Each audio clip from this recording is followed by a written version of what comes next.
Hello നമസ്കാരം. ഫെബ്രുവരി 9-ാം തീയതി റിലീസിനെത്തി ടൊവിനോ തോമസ് പ്രധാന കഥാപാത്രത്തിലെത്തിയ അന്വേഷിപ്പിൻ കണ്ടെത്തും എന്ന് പറയുന്ന ചിത്രം.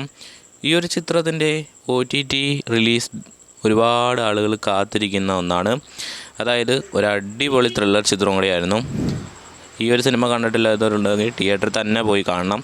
നല്ല അടിപൊളി ഒരു സിനിമയും കൂടിയാണ്.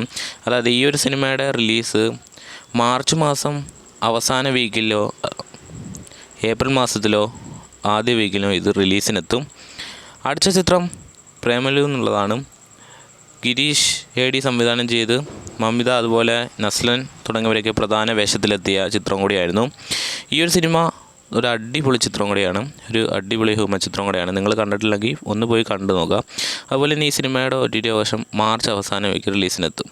അടുത്ത ചിത്രം ലാൽ സലാം എന്നുള്ളതാണ്. രജനീകാന്ത് നായകനായെത്തിയ ചിത്രം ഐശ്വര്യരജനീകാന്ത് സംവിധാനം ചെയ്യുന്ന ഈ ഒരു സിനിമ നെറ്റ്ഫ്ലിക്സ് ആണ് OTT അവകാശങ്ങൾ സ്വന്തമാക്കിയിരിക്കുന്നത്. അടുത്ത ചിത്രം ലവർ എന്നുള്ളതാണ്. ഈ ഒരു സിനിമയുടെ റിലീസ് അതായത് മാർച്ച് മാസം അവസാന തീയതി OTT റിലീസ് ചെയ്യും. ആഹാ തമ്മിലൂടെ ആയിരിക്കും സിനിമ OTT റിലീസ് ഉണ്ടാവുക. എന്തായാലും കാത്തിരുന്ന് കാണാം. ഇതിൽ എത്ര ചിത്രങ്ങൾ നിങ്ങൾ കാത്തിരിക്കുന്നുണ്ടെന്ന് കമൻറ്റ് ബോക്സുമായി രേഖപ്പെടുത്തുക. അടുത്ത ഒരു വീഡിയോയുമായി നമുക്ക് വീണ്ടും കാണാം. അതുവരെ ബൈ ബൈ.